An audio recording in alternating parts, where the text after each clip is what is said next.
Hello. I am so excited to go over this section. We're going to go over the last of the rays in this section where we're going over certain questions and their answers.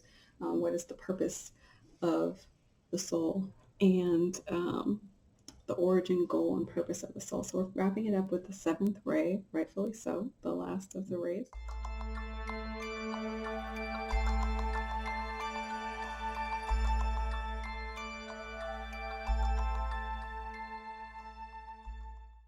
I'll just keep on going. There's definitely esoteric stuff going on in that show, so it's interesting that that did pull up with this, and it's no coincidence that the idea of the watcher and these esoteric terms of the watcher in the east and these eyes, right? There's always these something about eyes and watching and what we see and what we understand and all of this stuff that is something that I am keen to keep front of mind as I always do these little deep dives. And where do we go next? I think we're going to finish off the section with the aphorisms of the six brothers, and then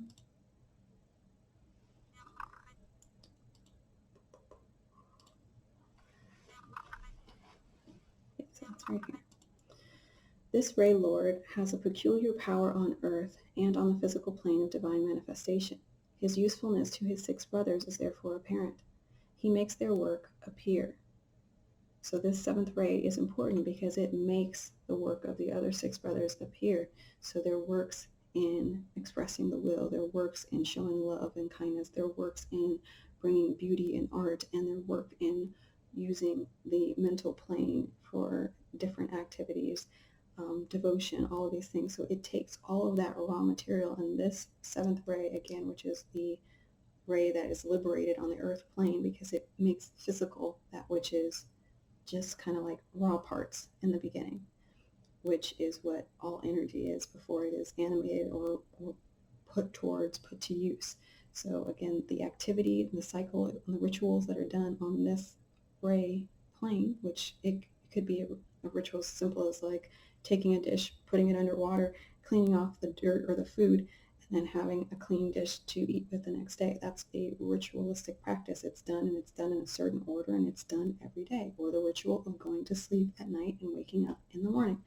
These are rituals. It doesn't have to be a dark satanic thing just because you use the word ritual. However, what you'll see, the other magicians, they do different rituals. And so that's why it's very important to discern and to understand that there are two sides to this reality. We live in a dualistic plane for a reason, so that we can understand and do that great sifting that teaches us about ourselves, which is the purpose of existence, to pick a side and to make conscious decisions as we go through life.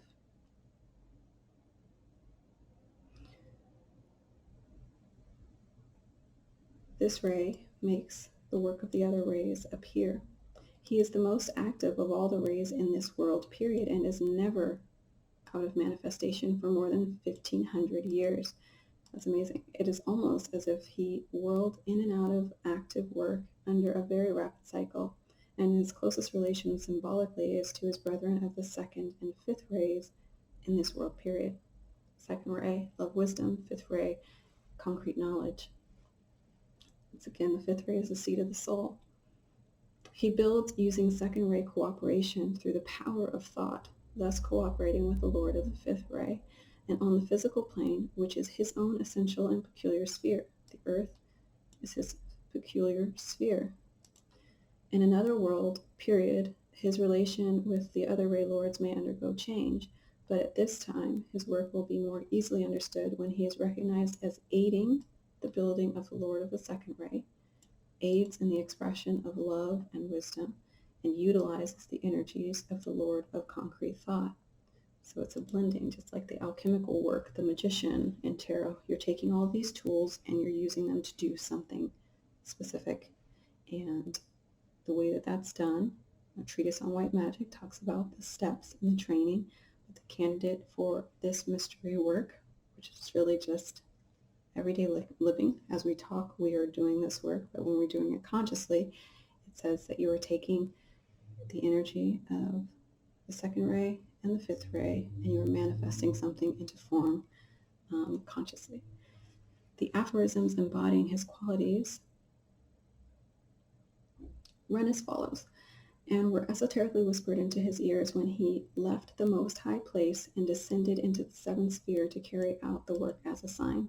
And this again is a big clue into the energy of what a Lord is, a lowered energy into manifestation. So he left the most high place and descended down into the seventh sphere, this plane, earthly plane, to carry out the work assigned, thereby being the Lord of this energy, embodying it. Because on this plane, that's an exalted state, right? It's not bad energy because it was lowered. It was just pulled from the whole, the all, into the small expression of that all-encompassing energy. And so now it can own that energy. It is now the Lord of that energy. 1. Take thy tools with thee, brother of the building light. Carve deep, construct and shape the living stone. Talk about the stone, the philosopher's stone, in one of the earlier videos, the pineal gland. There's tons of symbolism out there too, like right up to our political sphere in the White House and stuff like that. Pine cones, you see them everywhere. It's representing the wisdom of the pineal gland, which is the pine cone, the third eye, again about awakening the third eye, the spiritual vision, the eyes to see, the eyes to see. I think I'll pause right here to just kind of do that, dive into the eyes to see symbolism with the other magicians. Like, what are we talking about here? The people that know this information and are using it for their magical work, or the magical work of their handlers, whoever it is that they are or were initiated by, or whatever they initiated themselves into, demonstrate the fact that they are in the club with their symbols, the gestures. I used to see this hand symbol, and I promise you, I used to freak out every time. I was like, oh my gosh, they're doing the 666 symbol. The symbol in itself is not good or bad, right? But it is the expression of it, or the energy that you are carrying, and what you are expressing into creation through your magical work, through your words and actions. And unfortunately, Hollywood in most cases is demonstrating the negative qualities of the work of the seventh ray, which is the divine expression of the opposite of heaven on earth. So that's where it is kind of a flag, when you're just kind of like, why are so many people doing these things? Like, why are we doing it this way too? Are we putting it over our eye? And so I just think that I learned that the old this is like you're creating a 6, right? So you're creating the 666. So this is 3 6s.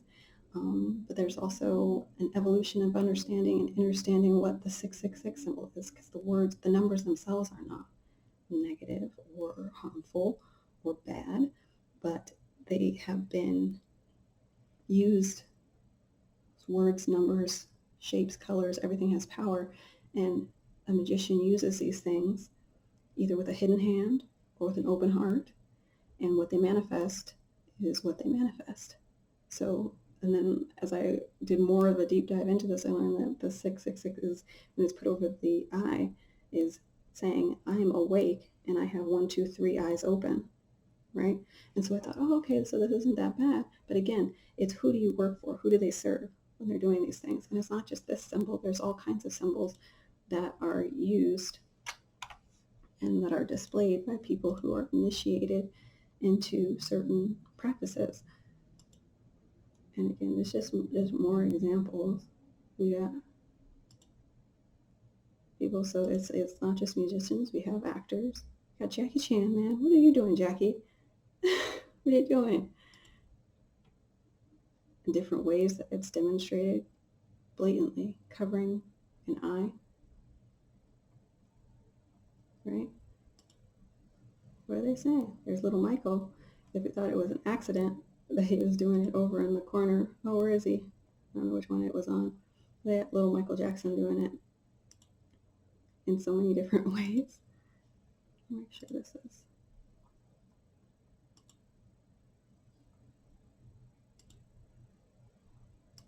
I'm in the way. Let me take myself out of there. Go back to it. There he is, little Mike. People like this kind of stuff is like it shatters paradigms. They're like, what are they doing? Why is my person doing this? We're not saying it's good or bad. We're just saying that they are telling us something. These people are trying to tell us something that they know or they are signing off on, that they are representing.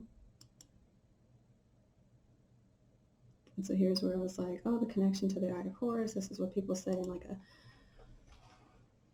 just more into this hand symbol. So it's across different things. We got celebrities. I hate that it's poor Donald Trump doing this because, I like Donald.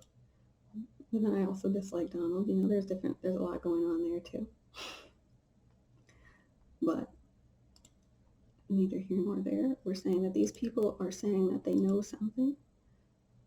And then other people get mad and like, oh, this is just the rock on sign. You're reading too much into it, right? And like, am I reading too much into it? Am I the kind of person that wants to waste my time and read into things and think that everything is a sign of everything and I'm a conspiracy theorist and therefore I'm always looking for something to be negative so that I can dissect and deconstruct the utopia that you are residing in where none of these things are happening and there's nothing deeper than just the simple act of what's on the surface? I don't think so. I'm not wasting my time and you're not wasting your time. What we're doing is we're recognizing patterns and cycles and cyclical activity, and we're analyzing what the result is, like a scientist, a scientific method. If what we're seeing is these symbols and these people and these powers and there's a pattern, then we give it a second look. And then certain people put together these things, and it's very helpful because then we can just kind of see it illustrated. Look at, is that Warren Buffett over there doing the sign?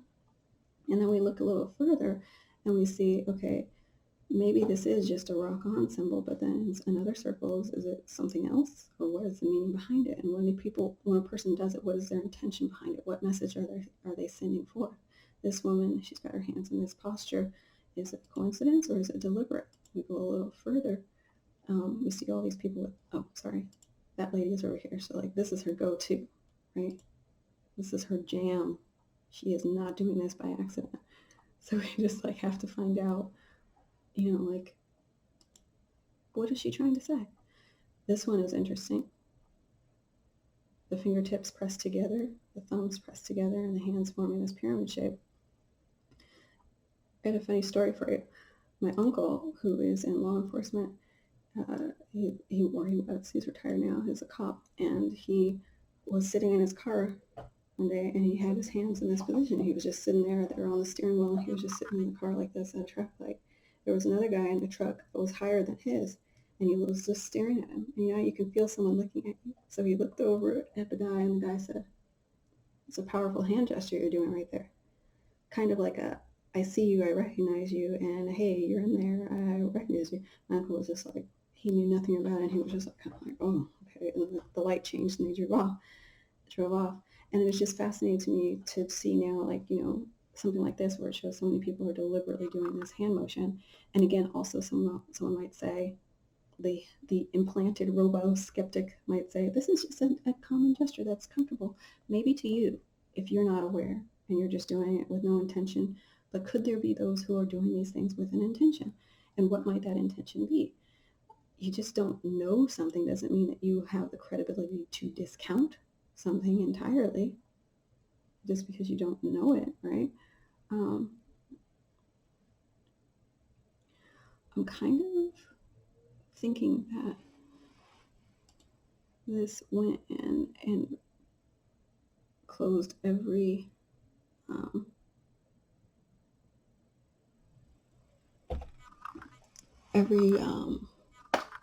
when it shut down, when it froze earlier, it closed down every screen except for the one where I had pulled up. I stumbled across this website where it was going over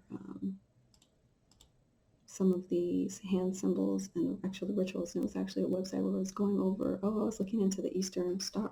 So the rabbit hole of looking at the Watcher in the East brought me to the Eastern Star and learning about that. And I looked that up and I saw there was a website where it went over these like rituals in depth, and it talked about the symbol of an initiation, and they were having the symbol of that initiate putting their hands in this particular posture with the fingertips together and the thumbs and putting it in the shape. and then also raising the hagna a step further and putting it up over their eye and looking up through the pyramid of the eye. And it was to show me that, like, this isn't accidental, that there is a storyline that it goes back to, and some people know what they're doing, and some people are just demonstrating something that they don't know fully. So again, I don't condemn anything, but we just notice the patterns. And this guy in the center here, we're just showing that it's like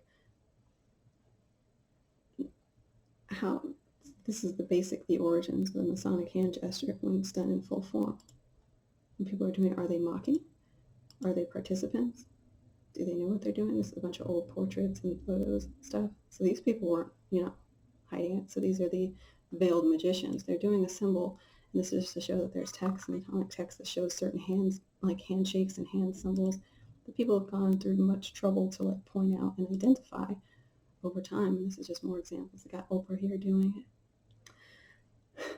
And it's just fascinating, right? Because when people do a thing, and I've done this hand gesture myself too, but my intention is not the same as, everybody else. So it just makes me curious. I'm wondering, what are people meaning when they're doing these things, and so deliberately, as we see here, like with Drake, put it over the eye, and he has the OW, or like the owl symbolism. Owl symbolizes wisdom. So again, this is about people that are saying that they're in this club, they have this knowledge, they have this inner group.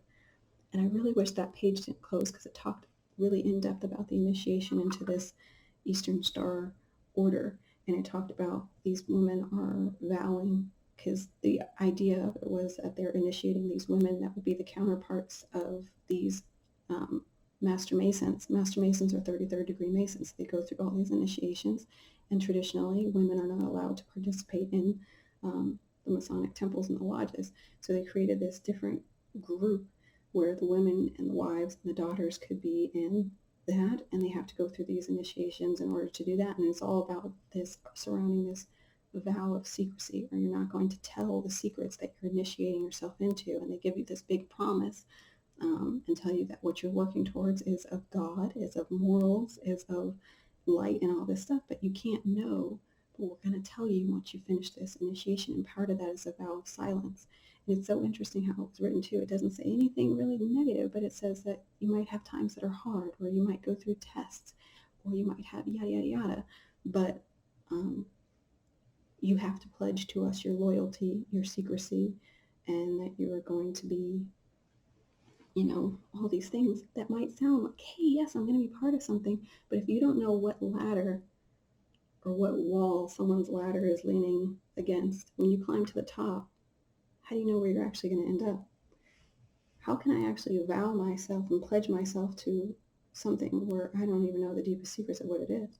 So this is one of those things that makes me sad, because it's like, do these people really know what they're in when they sign up? A lot of these people don't seem very happy. They're very wealthy, they have power, they have influence, but then a lot of times their stories, they're not very happy. It's very interesting too, because this is like symbolism of being part of this group, having this information, having this gnosis, this wisdom, this intellect, this light, and having that secret, being part of this secret group, but they don't have the keys to their own freedom, because they've been initiated by some thing that they weren't probably fully cognizant of at the time. And again, it just went further just to show that it's not as coincidental. There's a lot going on here. And again, culminating to Jay-Z. So when we repurpose this, and also the AOL symbol, so there's people that go real deep into this. They're showing all seeing eye that's on the back of the dollar bill. And where I come from this, oh, here's the other one with little Michael Jackson in the far left corner. I don't really like Michael Jackson, but people love it. So Jay-Z is doing the full hand symbol of what I read in that initiation, which was fascinating. And he created his whole brand about that, right? The rock aware, and that's what got so many other people doing this. But you have to wonder, do they know what they're doing?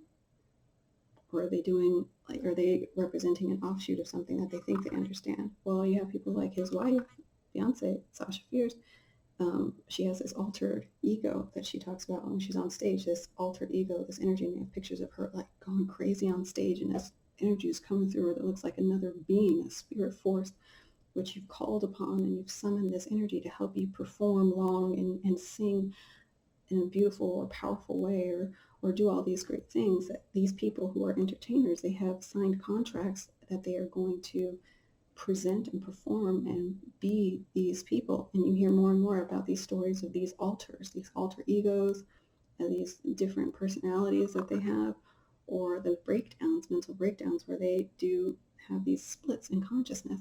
And whether they're doing these symbols to say, hey, I'm in this club, we have to understand, what is that club really giving them?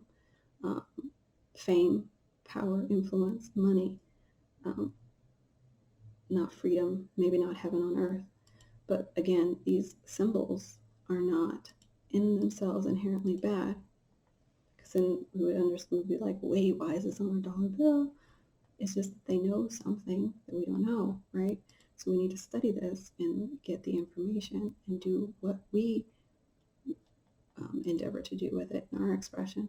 So there's all this interesting stuff in this glazed over explanation of why this is on the dollar. And I just thought this was really interesting too, because I did a little, another AI search to ask about the symbol that's on the dollar bill. And I was given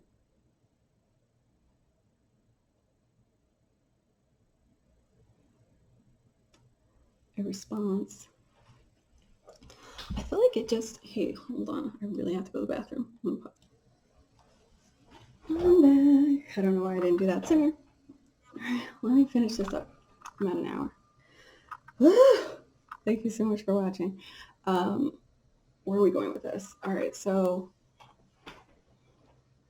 I've noticed that very, very, very, like almost pointedly, when the system crashed, the extra screens that I had up that were going to demonstrate some of this more, they didn't pop back up. And I did the thing where it's like reopen closed browsers, and it's just fascinating how it opened up like everyone but the ones that were going to be really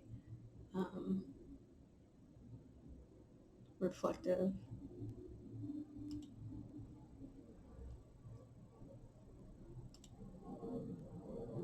Okay.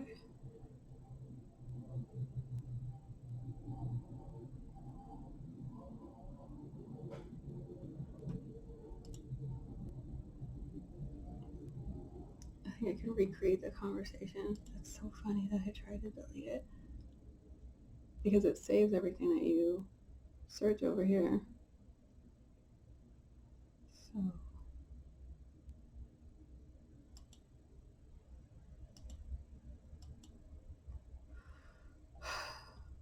how committed am I? Do I want to recreate this? Okay. So it said, I searched for the Eye of Horus. It says, the Eye of Horus is an ancient Egyptian symbol representing protection, health, and restoration. According to Egyptian myth, Horus lost his left eye in a struggle with Seth. The eye was magically restored by Hathor, and this restoration came to symbolize the process of making whole and healing. For this reason, the symbol was often used on amulets. I'm also creating an image of the Eye of Horus for you. And I think I said, why is the all-seeing eye on the dollar bill?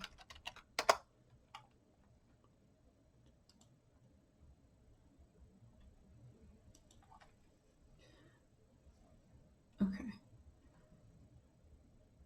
Try and recreate this.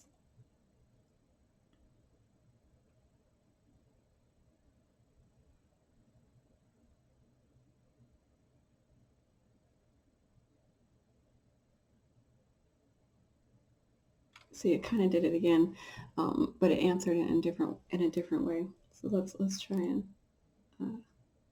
see where this goes. The all-seeing eye on the dollar bill is also known as the Eye of Providence, and it is a symbol of divine providence, meaning that God watches over humanity.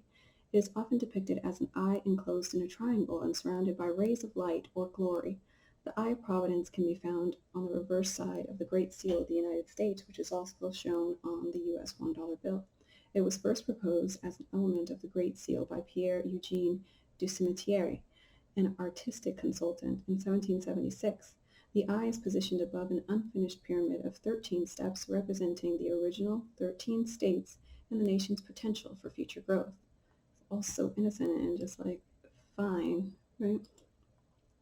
But it goes on to say, the motto above the eye, Annuit Conceptus, or whatever that says, means he approves our undertakings, or has approved in Latin. The eye of providence is a widely recognized symbol, and it has been used by various governments, organizations, and religions throughout history. Some people also associate it with the Illuminati, a secret society that is believed to have a hidden agenda to control the world, but there is no evidence to support this claim. So the last one I did this, it actually brought up like FDR and said that FDR put the symbol on the dollar bill in 1935, and he was a Freemason, so he had a personal interest in putting it on the dollar bill. And so I asked, why did him being a Freemason mean that he had a personal interest in putting this on the dollar bill? And it gave me an answer. And at the end, it gave me something like this, like, oh, but that doesn't mean anything. There's no evidence to support anything about that. I'm like, wait a minute, computer, why are you trying to wrap this up with a little bit of like leading information here? I didn't ask you about that. So I'm going to kind of ask it back the question right here at the end too. I'm going to say, I did not ask you about the association with the Illuminati. Ask the association of the all-seeing eye on the dollar bill with the Illuminati. So why did you provide that information? Let's see what it is.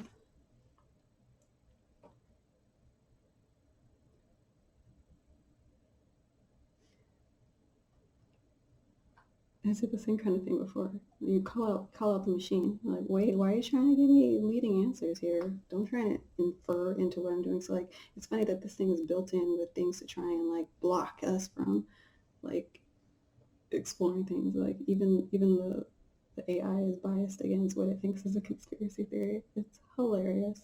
So it says, I apologize if I gave you more information than you wanted. I thought you might be interested in knowing about the different interpretations and meanings of the Eye of Providence, since it is a complex and fascinating symbol. I was not trying to imply anything or offend you in any way. I hope you enjoyed learning about the Eye of Horus and the Eye of Providence. Is there anything else you would like to know? See, it had it in such a different way before, but that gives you kind of the gist of it. So anyways, popping forward from this, I do want to say that, yes, this being depicted as an eye enclosed in a triangle surrounded by rays of light and glory is definitely what the original, people who hold this information are touching on, which is the same thing that we're learning about in Alice Bailey and the science of understanding the soul and the soul's journey. However, when this information was captured and used by whoever is initiating these other people who are using the magical work to steer the narrative towards the opposite of heaven on earth, what we're seeing is not being people that are acting in free thought and free will of their own, what they want to do. Basically, they are serving up another outcome. And we see that as representative in what we have here is the negative qualities of the sixth ray, which is basically a lot of anger, superstition, a lot of superficial judgments, or people that are very obsessed with the body form and the sex magic and rituals and things like that come from this this version of using the power of the will. Because again, seventh ray uses the second ray and the fifth ray, love and intelligence, to manifest into form. They are using something different to manifest something very different into form. So I just wanted to close with showing that these people here, unfortunately, not giving them any kind of condemnation, because this isn't a judgment. We are tolerant and we're broad-minded, and we realize that they have been initiated into something. I don't know if they were conscious of what they were being initiated to, but these people are not acting of their own free will and volition, it seems to me, because of all the patterns of all this very deliberate symbolism. And it just makes me think of and have so much more respect for my artists that abstain and hold back from doing that. I just want to close with, I can't close because I still have to finish the freaking chapter, but this little interview of the beautiful Amy Winehouse, who I absolutely love and adore. And I think that it's going to make us look at an ad first, so I'm not going to do that.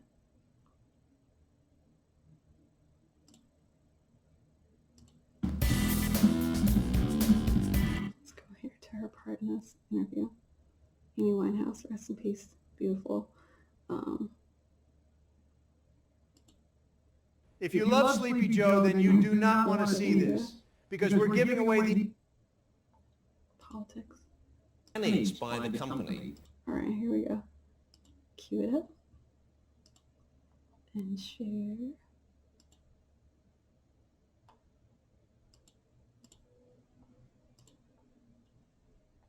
I don't think so. You're managed by the company. And this surprised me. I only found this out today. You're managed by the company. You look after S Club 7. You used to look after the Spice Girls, Simon Fuller. Have they tried to mould you in any way, though, if people ask you to do things to change the way you look or speak or behave? Yeah, one of them tried to mould me into a big triangle shape, and I went, no. Nah, you know, I've got my own style.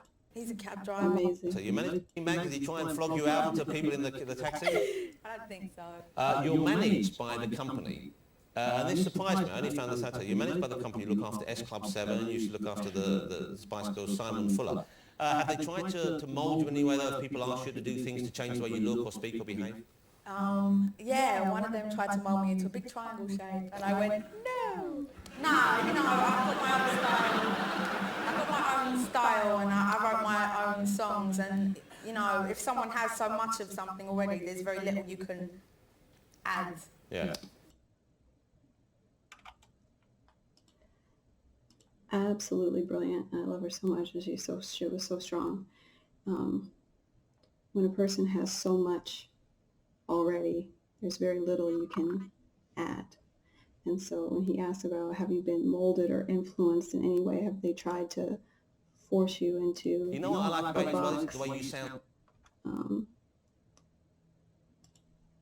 and change the way you look and change the things that you do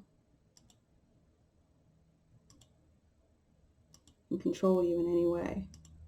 And she said, no, because when you have so much in you, there's very little that you can add. So my encouragement is for those of you who wish to reach the top of this pyramid and continue in these occult studies, is to become so full of yourself, not full of yourself, but full of yourself with a capital S, the one who knows its origin, its power, and its potential, to operate outside of the hidden hand of the veiled magicians, and to embody your own fullness, your own power that comes straight from the divine, that is pure, and that you can use to execute great wonders in this plane in the same way that these other magicians are doing it, but you don't have to be controlled in the same way that they are controlled. So for me, I find that empowering and encouraging. And what do I mean by the top of the pyramid and how it aligns with this is because the monad, right, which we talk about being the full embodiment of all the 12 signs of the zodiac, all the different attributes of all the different personalities. So they're going this way, right, in a devolution. They're taking themselves from their divinity, their monad, their united source. They're dropping down into their ego, And from that state of being ego-centered and ego-based and very ego-concerned, they're being split into all these multiple personalities, all of these alters, all these alter egos, right? They're being made much smaller than that which they are. And when we are small, we're much easier to be controlled, right? And yet when we go through our evolution up in consciousness, we see all of these different personalities have common threads, and their common source is in our ego center. And our ego center is fed by the mind that has access to the lower mind of this physical realm, but also to a higher realm, the higher mind. And then we can merge at the seat of our soul and evolve past our personality, past our ego, and come back into that thread of common unity up into the illumined monad, which is the center of our awakened, illumined, enlightened self, the top of the pyramid, the one that sees, the eyes to see and the ears to hear, but not in such a way that has its hand hidden, right?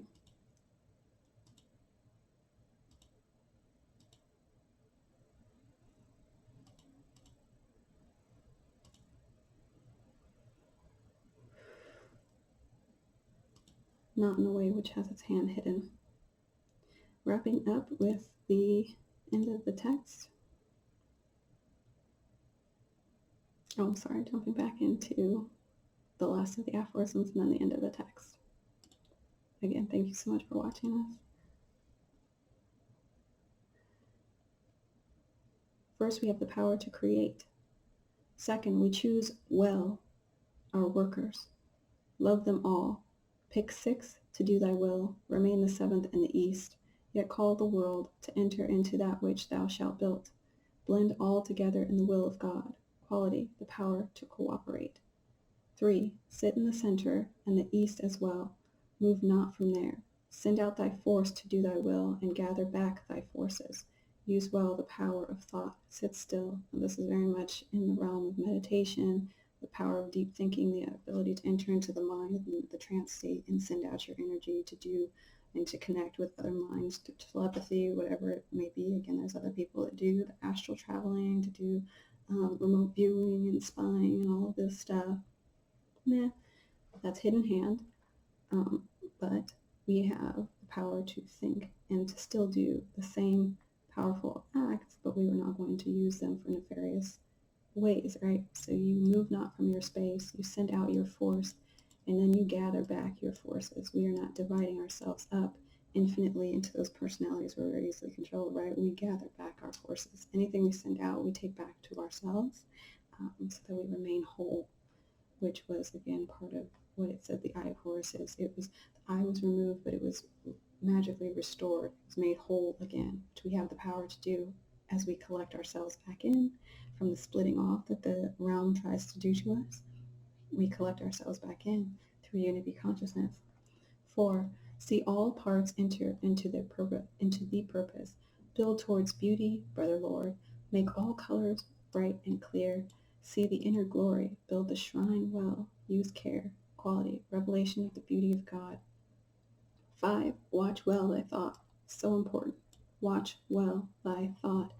Even when we're listening to music and watching movies, again, when we're watching these other magicians, it's very, very important that we understand the work of these other magicians.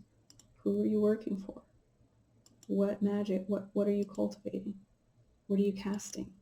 Your words. What are you sending out?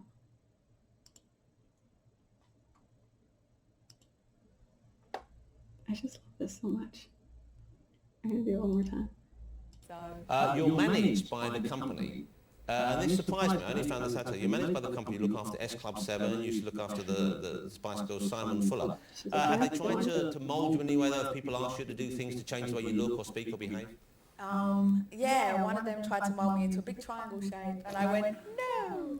Nah, you know, I've got my own style. I've got my own style, and I wrote my own songs, and, you know, if someone has so much of something already, there's very little you can add. Yeah. You know what? Amazing.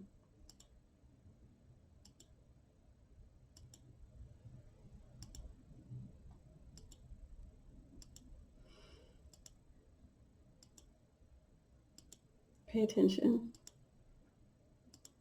If you don't stand for something, you'll fall for anything, they say, right? So we're working up, not down.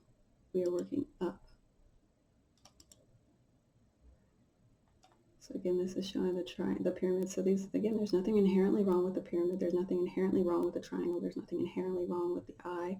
The eye sits at the top of unity of divine love. The divine trinity is mutual love. Paternal, maternal, mother, father, and the son. The divine masculine, the heavenly father, the divine feminine, the holy mother, uniting to give the divine offspring, which is the creation and what we manifest into physical form each and every day when we go through that ritual of sleep and awakening. When we wake up in our lives, we go through that ritual of sleep, and then now we're awake. We're not woke and dividing and being angry. We are awakened to our divinity.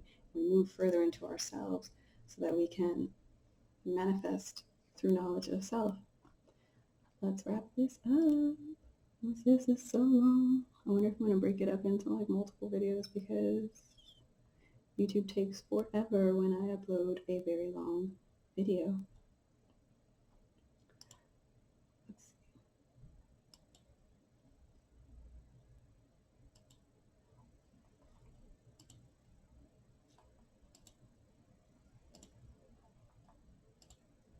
Okay.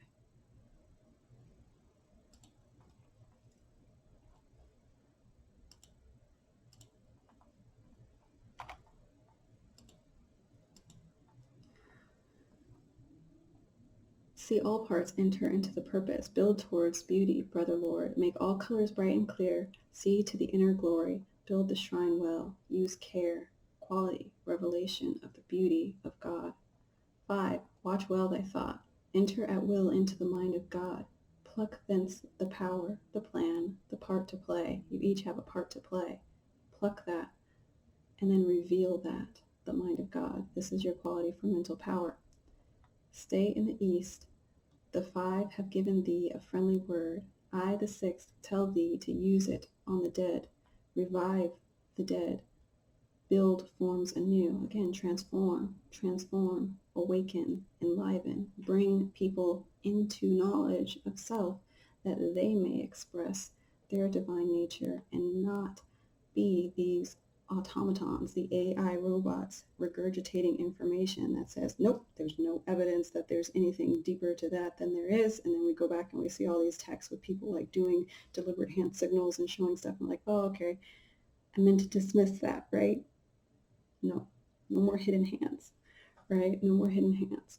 We are not veiled magicians. We are expressions of the unveiled magician. White magic, dark magic. They're very, very, very different things. But they have their source in the same thing. So it's not to shame. It's just that you're using a different path because you are meant to express and you are actively expressing. But what is my job in this play is to, revive the dead, show that there is a different way, and be an example of that different way, because it is possible. And yet these people that have signed on the dotted line, they probably didn't know that there was another way, or they were tricked, which would, on my mind, make the contract null and void if they did not know what they were signing into. But again, I think that's part of what the work is going to be in the future, is to understand what these people have really been initiated into, having them come forward and explain their stories of what they, like being very honest about what they've done, being very honest about what they've been asked to do, being very honest about what the goings on are and who's controlling the strings and why these things are happening and what is the purpose that these industries are acting towards. Because we can definitely see in expression that it's not manifesting heaven on earth. It's not making things better. This other book that I grabbed, I'm always reading a million books at once. It's called Shamanic Creativity. And it's very fascinating how it talks about in the beginning. It's like what a shaman does. The shaman understands that by attending to the harmony and the balance inside yourself, you are simultaneously engaged in transforming the entirety. It is why shamanic healers spend the lion's share of their day attending to keeping balance and harmony inside their own lives. They've always understood that what the new physics has postulated, which is that our universe functions like a hologram, In other words, even the smallest part of the whole holds all the information of the entirety. The microcosm of yourself is both a manifestation of and a doorway to the macrocosm of all that is. The destructive illness from which our human community suffers requires healing in a similar manner. While all of nature is engaged in an ongoing cycle of creation and destruction, it's clear that life's energetic balance is now weighted far too heavily to the latter. It's weighted far too heavily on destruction rather than creation, right? We can see that, witnessing it. So whatever club these people are part of, it's not for our benefit, or else we'd see an outpouring or an out-reflection of a lot of order and harmony and bliss, and we would feel harmony and bliss and order in our inner hearts. The inner world reflects the outer world, but inside more people are feeling more angsty, more depressed, more anxiety, more fear, more hopelessness. And this is part of what's being pumped into the system by these hidden hands. So we need to understand that we need to encourage and increase creative energy to balance our human collective's destructive energy. In so doing, we will heal ourselves and our world. It's everyone's creativity. Every one of us, everyone's creativity is being called forth to shift our collective into one that is willing to sustain and encourage life. Life is what we're talking about, even so those who are not religious or may be offended by heaven on earth here and now. It's more life.